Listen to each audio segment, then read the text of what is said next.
create a situation where, the executive sort of resorts to the judiciary to tilt the balance of power in the legislature to favor them.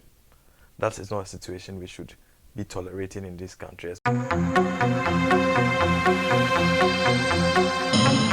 Hello and welcome to another episode of Broad Daylight with me, Priscilla Mo. Today on Broad Daylight, my guest is a very instrumental entity when it comes to student politics.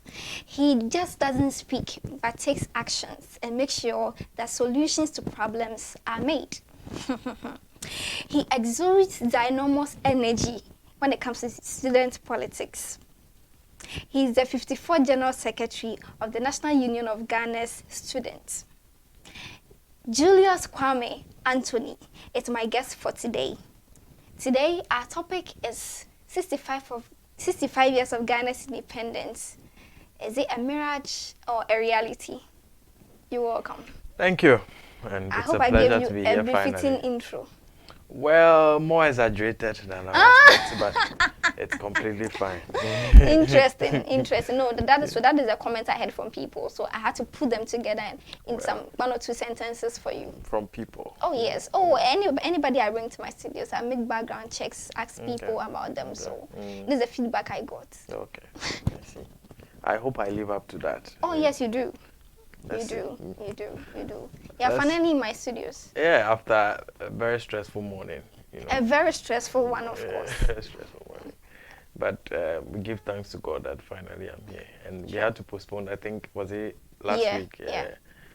So that was unfortunate, and I apologize. But thanks be to God that we are finally here. So let's have a conversation. Sure. Let's just get straight to business. What is your definition for independence?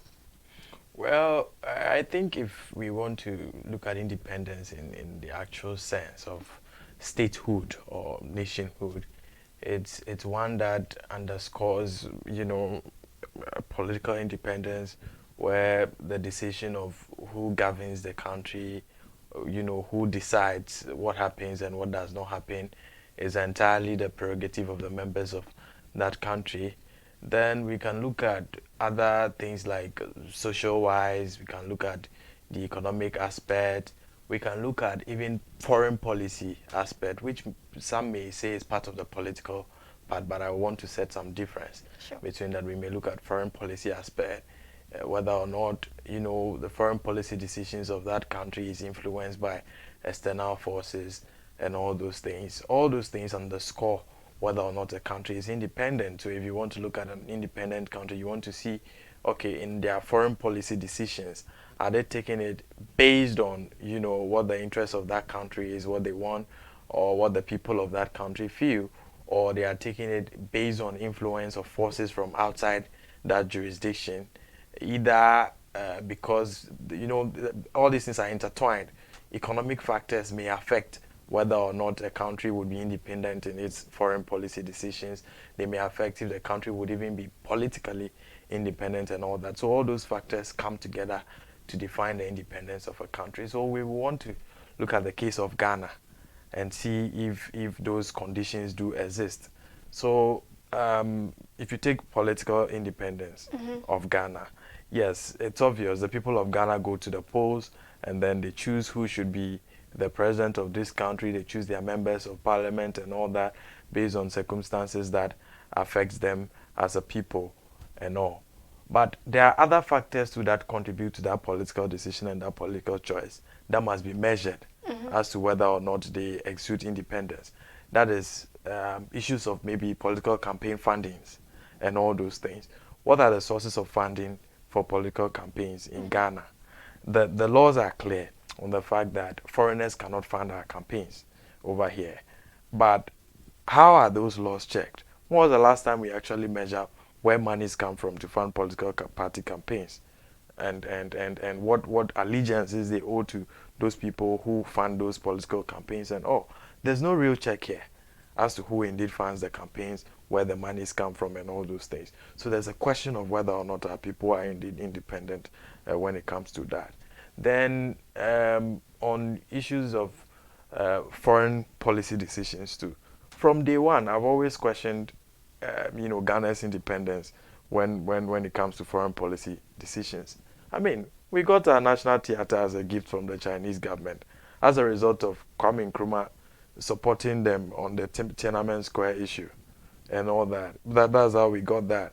And that should tell you that economically we were constrained in a way. That is why you would take a decision at the UN General Assembly aligned with a certain bloc just in exchange for things like that. I mean, publicly that is not what they said, but the reality is that those are the kind of things that happen. Let's not even go too far into Nkrumah and those days. We can look very close today. If you look at our decisions, the path we took internationally at the UN, all those things, we are always in line with the West and their allies. Our colonizers, the British, we are always in the direction they choose all the time and all that.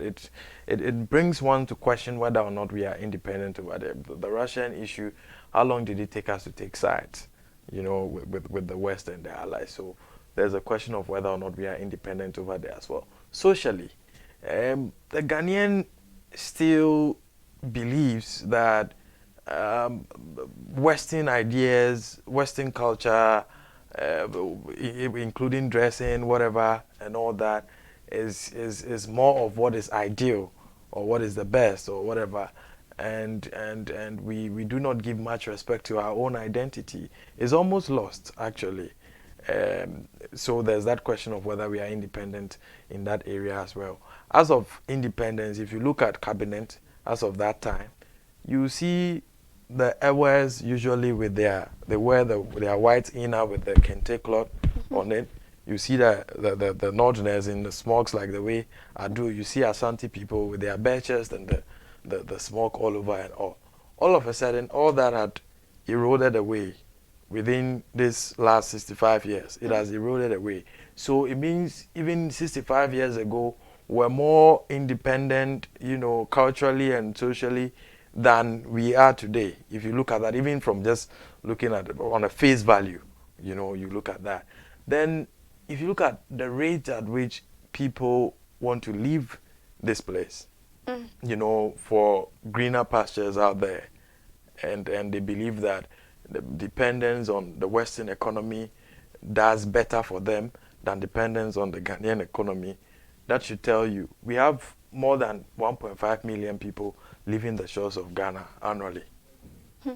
That should tell you something about our situation over here. So for economically, we are not at all. We are not independent at all.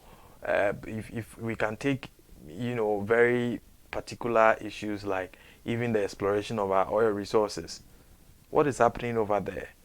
The excuse is that we don't have the technical know-how to go about these sort of things, so the foreigners must come in, and the deals they give us, some, as of the time Chachu Chikata was at GMPC negotiating those things, they were penning at 10% of what we are supposed to get from there. And all that was renegotiated under Kufuor, and I think there was some 5% increase based on royalties and other things we were supposed to get. As whether or not we are even realistically getting that now, a lot of people question that. So yes, if you look at a lot of things, Ghana's independence is very fragile, very, very fragile. And before, we were officially declared independent on the 6th of March 1957. There were other aspects of our political life, which are not so different from what we have right now, post-independent. As far back as 85 years ago, the British were already practicing indirect rule of a sort. That's why we had something like the Ashanti Restoration, where they formed the Ashanti Traditional Council and other traditional councils throughout the Gold Coast territory. And the locals were already administering political leadership. So what we have today is not much different from what we had then, if issues like economic gains and all those things that the colonizers were making from here are still existent. Do you understand? Because the essence of their coming here was to tap into resources that are beyond the immediate British Empire. If they are still getting all those things out of us, now that we democratically elect political leadership, And they were doing those same things through some form of indirect rule where they were using the traditional councils and all those things. If you look at it and you juxtapose the situation, the only thing we can brag of is the fact that the Queen is not our head of state. We elect our own president. We're able to fight among ourselves as to who is MPP, who is NDC, who should lead. That's much of what we can brag of at this point, sincerely. And there's a lot of work we have to do if we are going to realize that ideal independence. As for dependence on other countries economically, social exchange and all those things, yes, they do exist. Even for advanced nations and democracies like the United States, they do exist. The US still take loans and all those things. But how do those things influence their position on the global stage? Are they able to say, okay, we said this and we are going to stick to that. We are going to define how things happen within our territory and it goes that way as compared to us. It's very different. So one may argue that no country is completely independent of the other. Granted, there's no way any nation in this world can be an island on its own. But the sort of dependence, that interaction, the interrelation, how is it like? Is it as though you can decide at one moment that, okay, on principle we are not going to do this and that principle stands, or you shake at the fear of what caused that to come to you? Do you understand?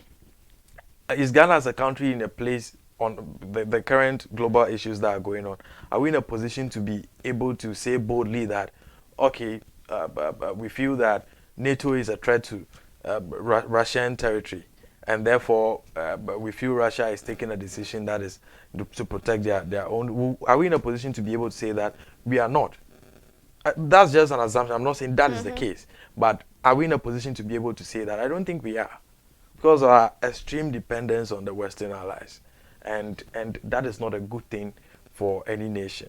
But at least when the issue of LGBT came, yes. I think the Australian High Commissioner came to Ghana. Well, and the Speaker of Parliament, I remember a conversation with the Speaker of Parliament, where the Speaker of Parliament was bold enough to tell him that just as we cannot export, polygamy, they do not expect Australia and the West to try and export, LGBTQ to Ghana. Yes, that is one thing. But what did the head of state say about this same subject? He said that even in the UK and other territories, the change did not just happen. The people demanded for it, that if there comes a time in Ghana where the people demand for it, that change will happen. But if we look at the present circumstances, does the overwhelming majority of Ghanaians subscribe to these ideas? Actually not, and if the president is supposed to represent the views of the overwhelming majority of Ghanaians, he was supposed to say it's not a condition that is very acceptable now, but he was unable to say that. And when the controversy over the LGBTQ bill, in Parliament, the sponsors don't like it being called that way. They said it's what? Proper sexual human rights and family values. And then that's what they want to call it. When that bill came, he was unable to make any comment of a sort on it. The closest sources to the presidency, you could hear people like Gabi Asara-Tredako, making comments which suggest that the sponsoring of that bill is going to cost Ghana internationally in terms of investments and all those things in the place and all. That could tell you how much we are not very independent. The Chinese, could boldly say that they are intolerant of that sort of social behavior, and nothing happens to them. Sorry to cut you there, but what do you think is the major cause? Because we have gold, you have bauxite, you have manganese, we have everything it takes to make Ghana. So what is that particular thing that is kind of drawing us back to be dependent on other nations? Well, I think it's lack of leadership, and we have a situation in Ghana where there's no generation which is willing to make any ultimate sacrifice for the growth of the next generation. When you say that, what do you mean? What that means is that every generation today looks at what they can get out of the system today. When Nkrumah was building this country, he was putting this country on a trajectory that, if not for anything, our infrastructure development should be at global pedestal and all that. Those are the focuses he was looking at. He was looking at industrialization and all those things. we had a population at that time, if history is anything to go by, we looked at the milk and honey approach to running an economy, where they expect that you should give free things and all those things just like that. That's what the Ghanaian thinking is like. If we move, closer to ourselves, to our generation, our time, what we saw with our own eyes, I mean, prior to 2016, if you look at the economic conditions we are having now and the kind of sufferings we are going through, the macroeconomic conditions not favoring us, the World Bank coming to say that we have a very long way to go to stabilize our macroeconomic conditions and all. All these things are a cause of a certain policy measure which is supposed to satisfy the Ghanaian attitude of, just spread cash and let's chop and don't focus on other things. And I'll go into the details of it. Prior to 2016, the major policy directive of Ghana, if you look at it, was much of infrastructure development and all that. We are just close to Pokwasi. You could see the interchange there. It was part of that initiative. I just bypassed University of Ghana Medical Center, the hospital over there. Magnificent. The last time I saw something of that nature was when I was in China. It's the best. And the closest to it was in the United Arab Emirates. Apart from that, I've not seen any in Ghana, like something of that nature. You could see Bank Hospital, all those things coming at that same time. Universities, health and allied science, all those things were happening at a period where, what was the Ghanaian attitude towards that? You could hear on radio, people would tell you that, are we going to eat roads?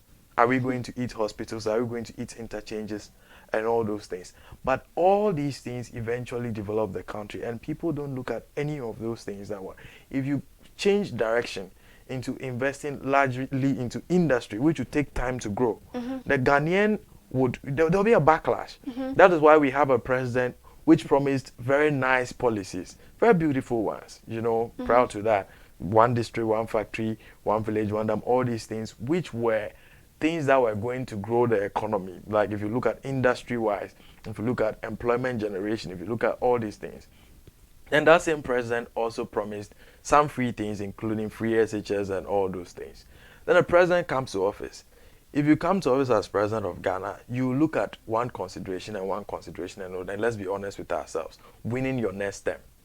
Because it becomes an issue of ego and pride for a president to be able to win 2 terms. So when the president looks at that and looks at the general Ghanaian attitude, the president will ask himself, I have this amount of revenue, if it's 300 billion, Ghana cedis revenue within this period, and I could go into investment into industry, going to do this one district, one factory initiative and all, which would take time to grow, which could take 5 years to grow to a level where it actually brings employment and all those things that are desirable.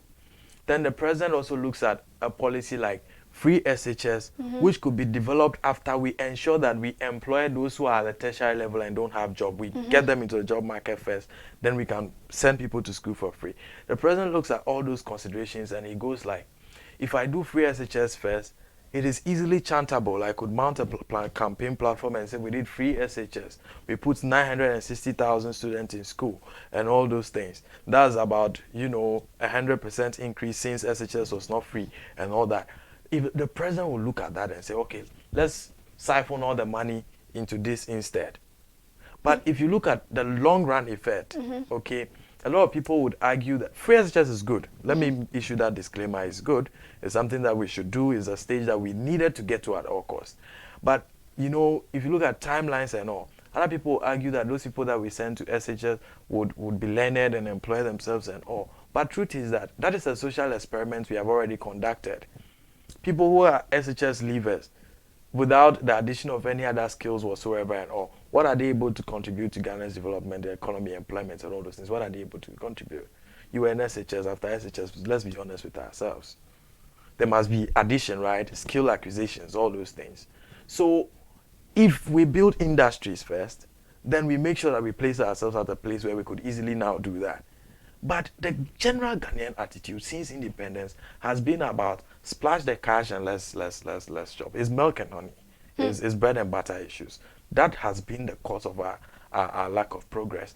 If you blame it on leadership, yes, you could blame it on leadership, but the problem is that it will take a leadership of sacrifice. you know, a president of this republic who would say, damn the consequences. I am putting these first 4 years into putting this country on a proper trajectory, regardless of what these people are saying. They can go on their radios and make their noise and say whatever. I'm not minding them. I know what is good. Like, I want to do it. So that in the long run, they will see the effect and the impact of it. It's the only way to succeed at doing this. I mean, we have presidents who made comments like they are dead goats and all those things. As much as, you know, the general Ghanaian may find those comments appalling, and if you asked me politically if those comments were wise, I would say they weren't wise. But there are points where you would have to develop those syndromes if you want to deal with the Ghanaian attitude of solving problems. And some of the decisions that were taken during the dead goat syndrome eras helped us, even in the advent of COVID-19. We had to resort to some of those facilities that were built in those times, instead of, you know, splashing the cash into consumption expenditure. Now, back to the immediate, you know, effects of the, you know, consumption expenditure attitude of Ghanaians and the effect it had on us, is that between 2020 to 2021, we had a period where, you know, the government's attitude was so much investment into consumption as a free water, free electricity, free this, free that. We are street feeding, which they said they use millions of Ghana cedis that we can't really account for, and all those things that happened within just a short period. Then, just a year after, into 2022, you could see what is happening. We are not credit worthy.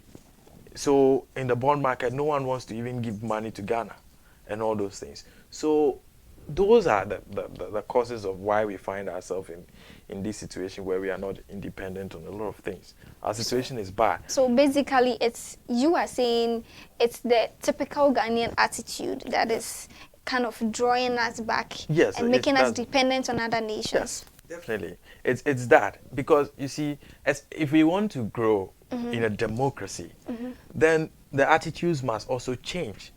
Because no matter what, even if you put an angel at the helm of government leadership, the angel will still worry about their political survival. But and sometimes they would tune themselves to meet the general Ghanaian attitude, which creates a lot of problem. To be sincere, if you ask the average person in Ghana today what the president should do to change this country and all that, everyone will give various theories as to what should happen. But if the president decides instead that, okay, I'm not going to do any of that, but I'm going to make sure that, you know, issues that has to do with consumption, so we will do free feeding at school and all those things, the Ghanaian will drop all the other dreams, all the other, and be okay with anyone who does that. But where does that lead? It leads to fiscal situations that we are facing today. The country being unable to sustain that kind of consumption expenditure. And it leads to a situation where if those on the bond market, if the international, you know, community should intervene, institutions like the World Bank, IMF should intervene, then they will come and put conditions in place, like freeze on employment, freeze on this, freeze on that. All those things are not typical of an independent country, where foreign entities come to tell you what to do inside and all. So yes, our attitude has a lot to do with it. Looking at, we are not the only independent country. Well, yes. And we are not the only people having a democratic rule. Yes. Rwanda and other countries, they are practicing the same Similar thing we are doing, but they are doing well.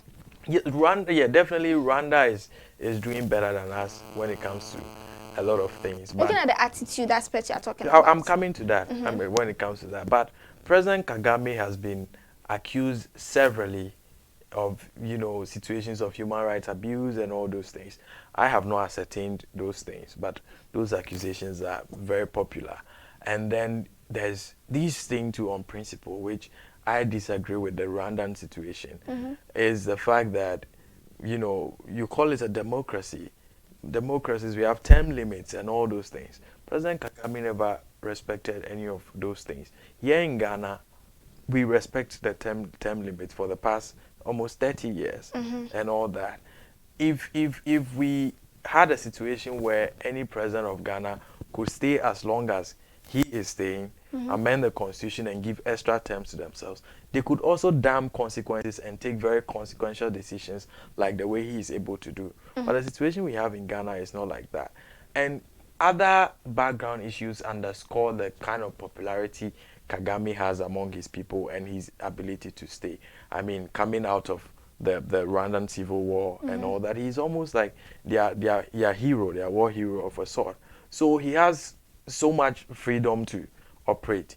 Unlike ours, here the level of polarization is also on the high. None of the sides would be able to have that sort of peaceful long term like he has to be able to do that. So there's those factors too we have to look at when it comes to the comparison between Ghana and Rwanda. But on the general, except those few exceptions like Rwanda, largely most African countries are in similar situations like Ghana, or in similar situations like Ghana, except for the fact that if we are talking about our immediate, macroeconomic situations, Ghana has self-inflicted some of the pains we are suffering right now economically. I would repeat again, the profligate consumption expenditure that happened between 2020 to 2021 was largely unreasonable. Most of them were largely unreasonable. Yesterday I went to buy prepaid, and then there's a COVID-19 something element on the receipt, and I was like, what sort of attitude is this? You spend anyhow within a very short period, and we have to be paying for it in the following year and all that.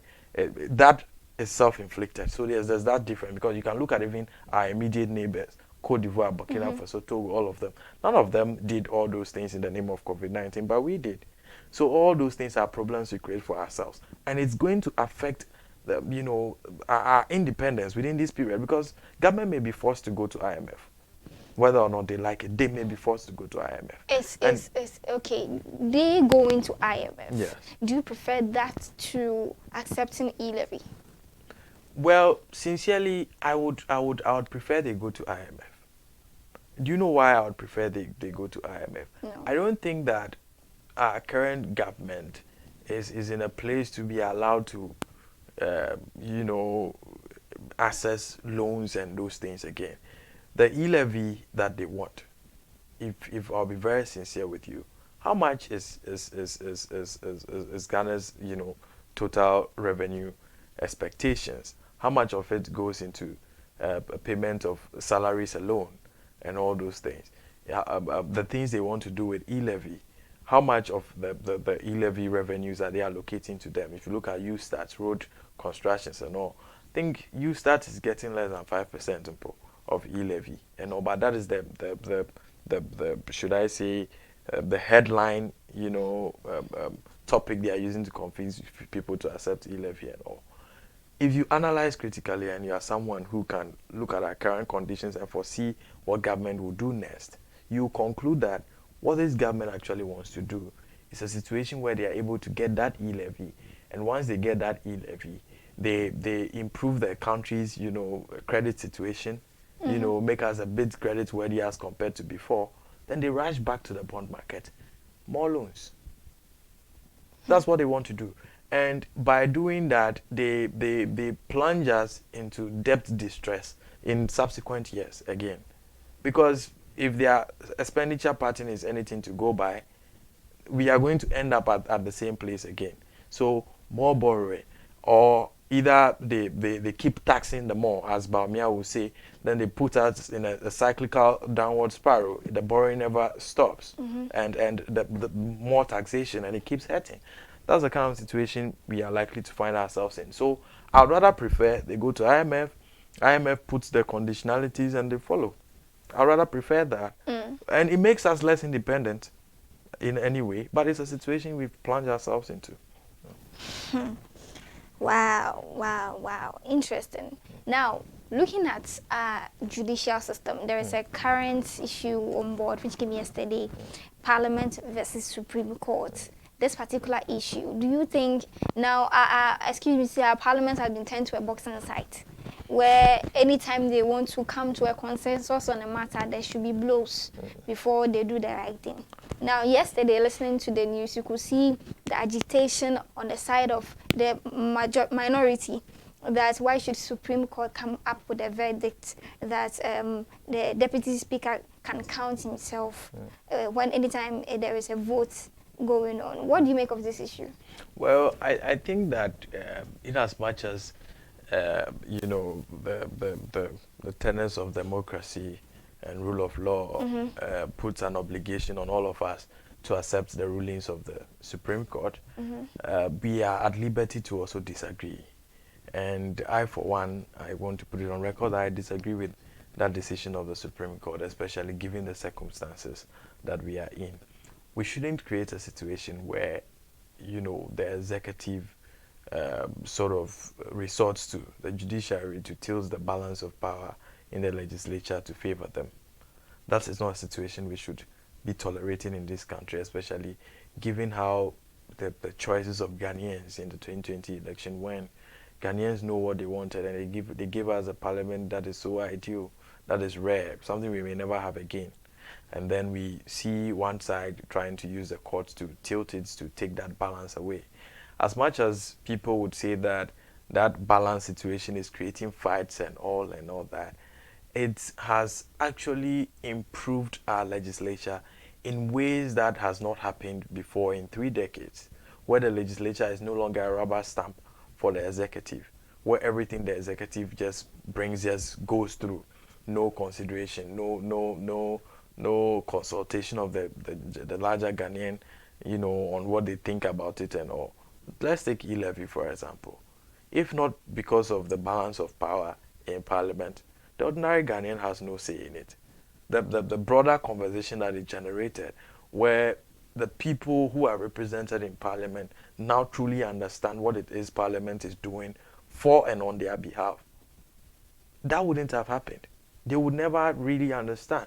Now, the average Ghanaian was able to understand what E-Levy is, what burden of responsibility it places on them, what their expectation of government is. And it even forced government to go down to the people and promise them accountability. It's a rare thing that to happen in Ghana, where the government goes back to the people and tell them that, see, this revenue you are giving us, we are promising you accountability. For the E-Levy, yes, for the E-Levy, if you give us, we'll make sure you start happening. They are promising contractors, once the money comes, this kilometer of roads is going to happen and all those things. We rarely see it in Ghana, just a year after election, where the government comes trying to make Ghanaians understand that if they get this revenue, it never happens, because the executive has some sort of absolute and freeway access to whatever revenues they are able to get. Looking at the numbers in Parliament, they pass everything. With how the minister presented E-Levy and all from start, if it was the previous Parliament, the 7th Parliament, it had gone through long ago. So you would only realize in your Momo transactions that now when you transact, the things have changed. Then you start complaining and all that. The average person will never truly understand what it is that was happening. But this Parliament gave us that opportunity. It means it boosts up the level of accountability in our systems and all that. Then we have a situation where one party, disgruntled by, you know, that balance of power that has come, decided to resort to the courts, to use the court as a means of, you know, subverting those powers of the judiciary. And then the court goes ahead and strikes out standing orders of Parliament. Our constitution creates leeway, you know, for Parliament to be able to operate internally, its own rules and procedures and all that.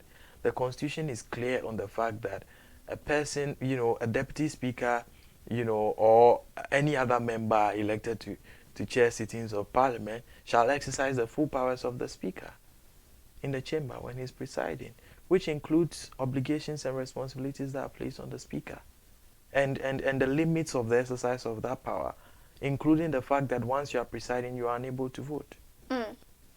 So why is it that all of a sudden the Supreme Court, you know, arrogates to itself the powers to strike out that standing order and claims that it is inconsistent. That's the basis of which, and the law says that to the extent of inconsistency, any law that is made would be void. Any law that is made which is inconsistent with the Constitution, to the extent of the inconsistency, will be void. That is the legal principle on which they are relying to strike out the standing order, which says that a deputy speaker or member presiding cannot vote. But does the Constitution actually permit a deputy speaker or a member presiding to vote?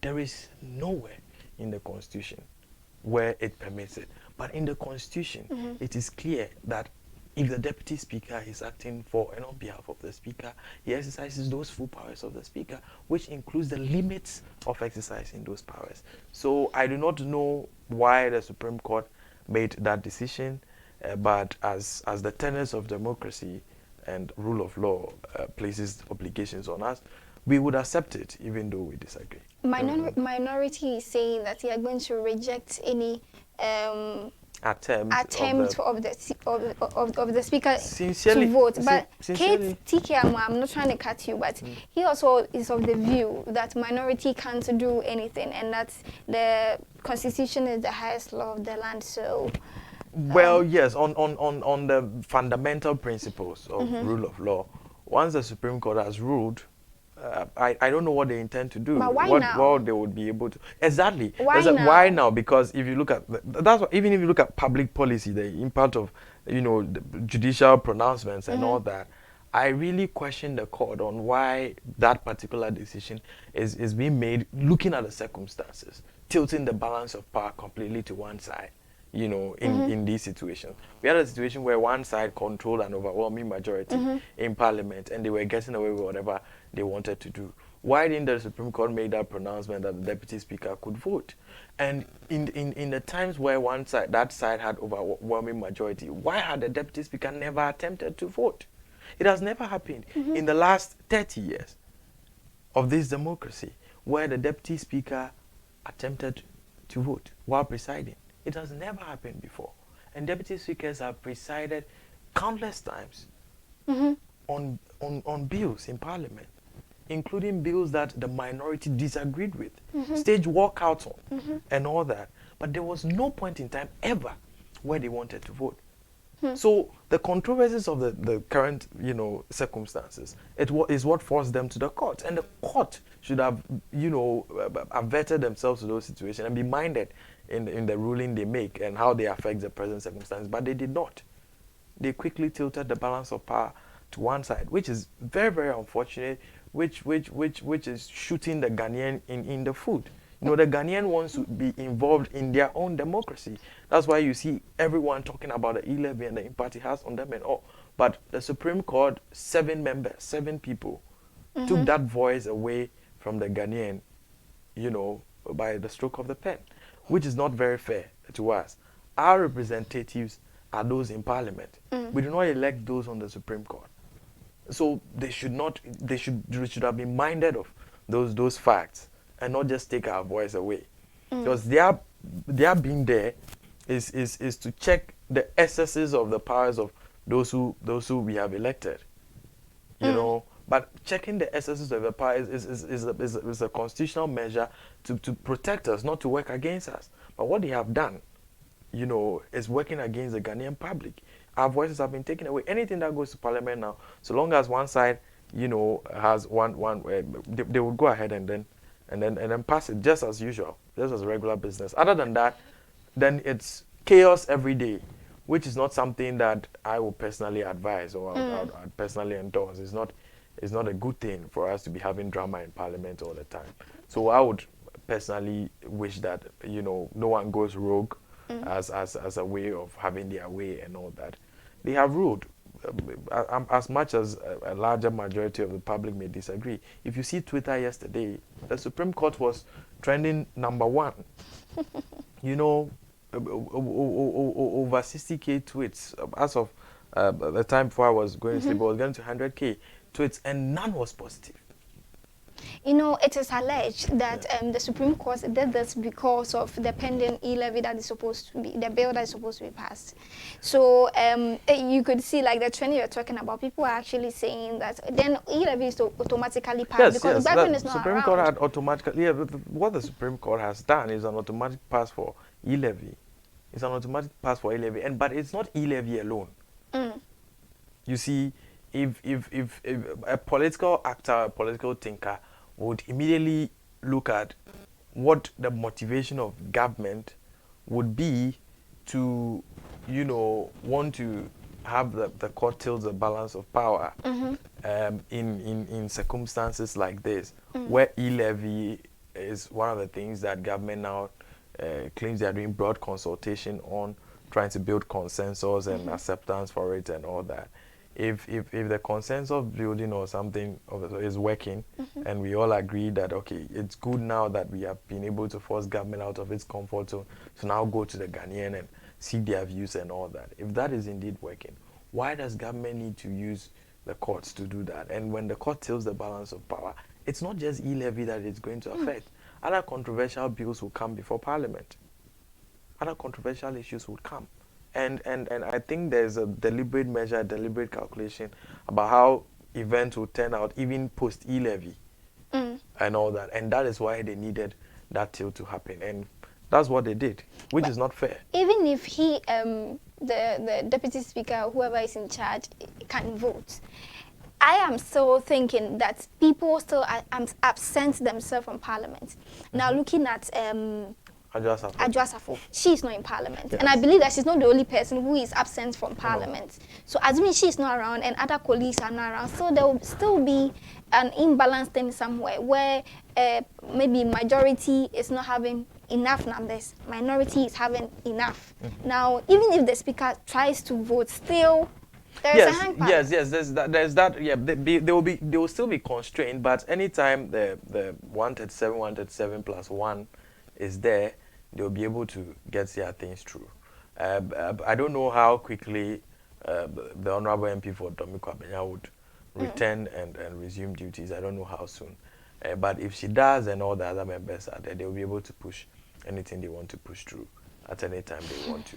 But there's a question of how exactly is the deputy speaker going to be voting?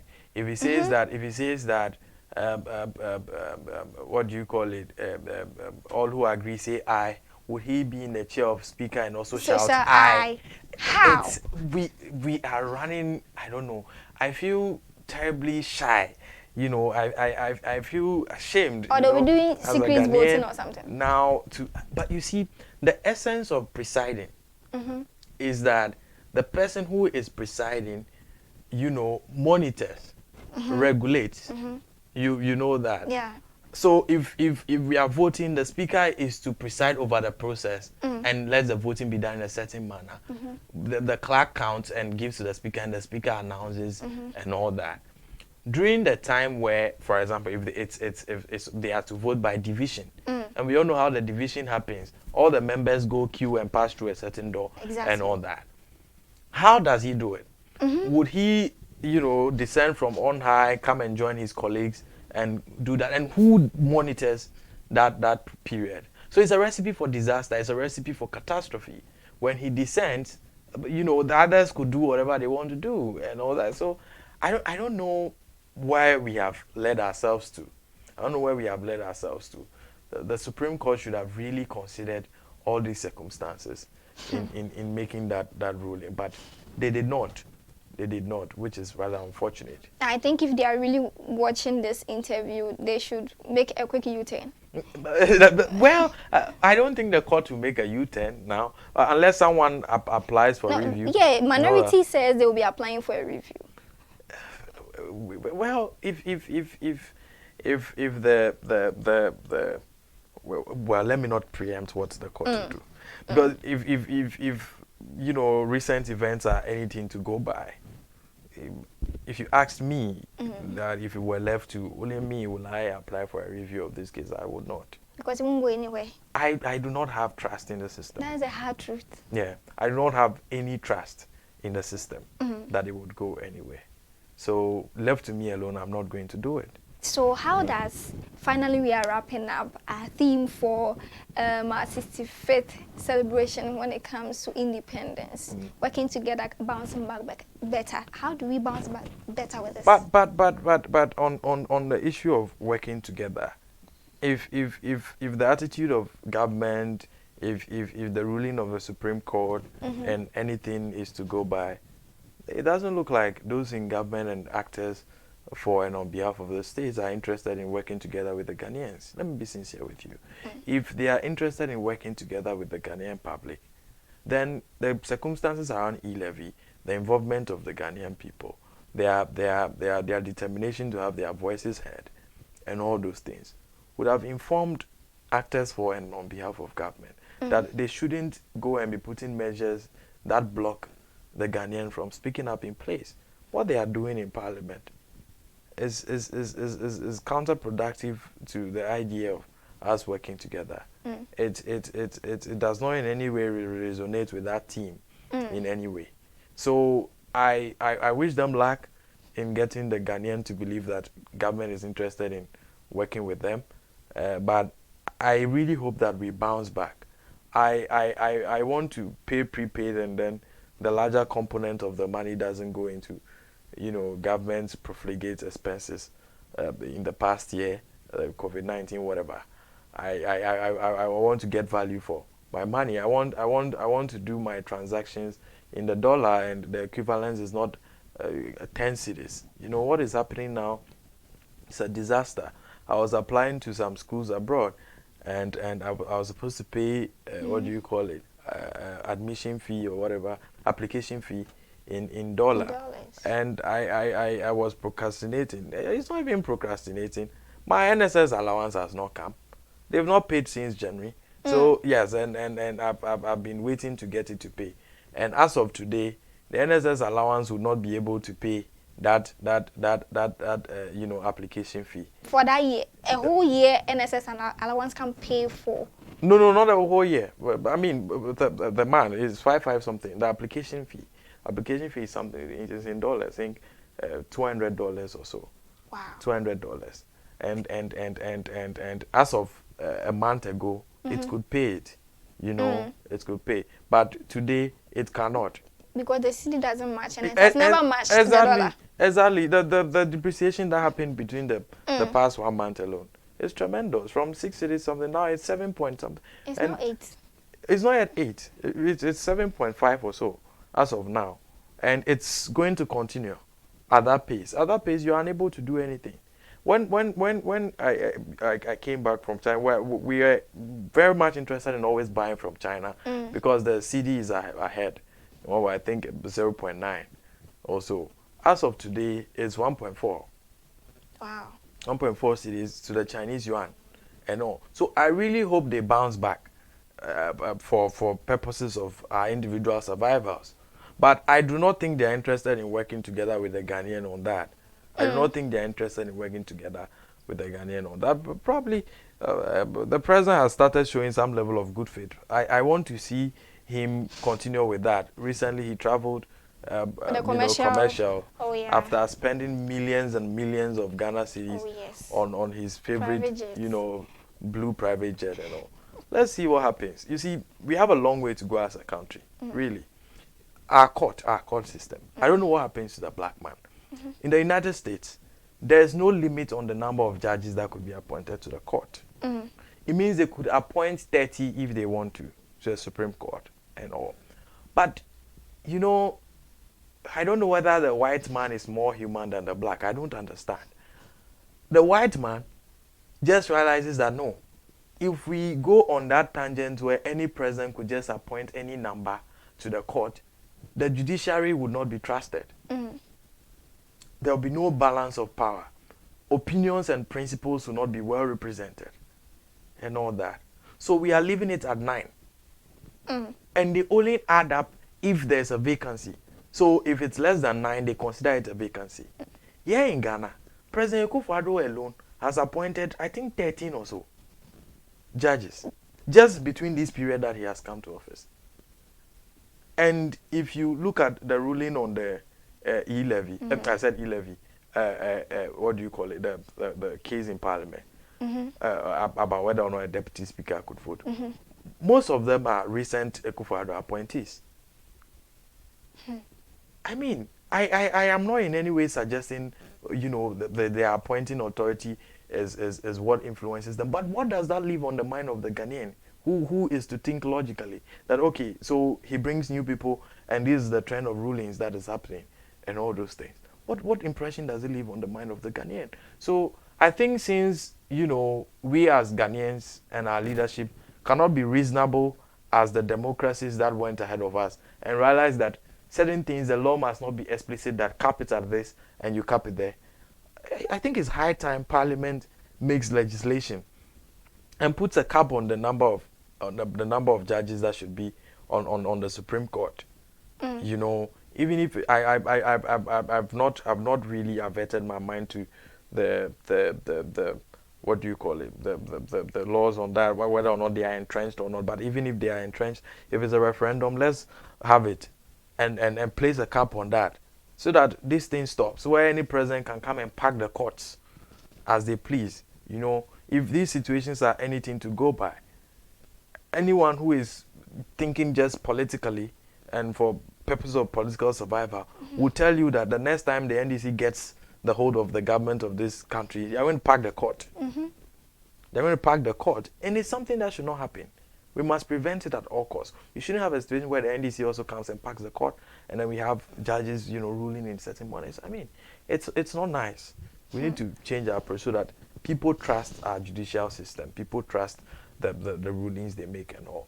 The response today, and you know, and from yesterday and all, do not reflect a populace that trusts our judiciary at all. It doesn't reflect it. So going forward, your final statement, what is that one thing that you think should be done to make sure that we bounce back better? Well, as I said, the government should first be honest with the Ghanaian public and tell us where they have put us at the current state of the things in Ghana. I'm glad that the president has not even read his State of the Nation address yet. So I'm hoping that he has an opportunity in that State of the Nation's address to be very honest, look the Ghanaian in the eye and tell us that, people, this is where we are. We have issues. We have issues. We are in trouble. You know, and we need to work together on it. And he should be able to tell us if E-Levy is a collateral for getting more loans. He should be able to be honest with us and tell us that. It shouldn't be a situation that you know, Deputy Finance Minister says, no, it will not be a collateral. Then Amakwata says that they need it as collateral for more loans. And if anything, the patterns over the years is anything to go by, I'll take Amakwata's words for it. You know, we don't want that. The president should be honest with us. He's the head of state. He's the head of government. He should tell us that this is what we are dealing with. What are we bracing ourselves for? You know, the devaluation of the cedi and all those things. The president should be honest with us and tell us that, you know, the devaluation of the cedi and all that is no longer a political subject. It's no longer a partisan subject. It's a situation we need to face head on and solve. It should be taken out of the realms of politics. If the president cannot, you know, be that honest and deal with us realistically on these issues, and he should continue with his commercial flights where he needs to. We don't want to pay 3 million Ghana cedis for just one trip of the president, when that 3 million Ghana cedis could pay NAPCO or even pay the NSS allowances for some people. We don't want that anymore. So the president should deal with us honestly on those costs. And I think Ghanaians will be ready, willing and able to support government in whatever ways possible for us to bounce back, put our macroeconomic conditions in good space, put our credit worthiness in good space, so that, you know, the bond markets could be more favorable. And if we are getting the loans, we know that this is what they are going into and all that. Yes, so it takes a great deal of honesty in leadership, and we can solve a lot of problems. Wow, this is interesting. I think we've had really a nice time today. Thank you. Viewers, I told you that my guest exudes the enormous energy when it comes to politics. Goodness, did you hear that? Anytime I speak with people of your caliber, I'm like, no, the future is bright. Well, we really pray and hope so that we have a lot of people who support a better Ghana agenda. We would get there. Thank you so much for coming to our studios. Thank you very much for having me. This is Broad Daylight. Don't forget to log on to our social media handles. Facebook is CMGA TV, YouTube is CMGA TV, Twitter at CMGA TV, and Instagram on CMGA TV. Follow us on www.cmonline.com.gh for more authentic stories. On to another episode of Broad Daylight. My name is Priscilla Moore, aka Prismore, and I'm out.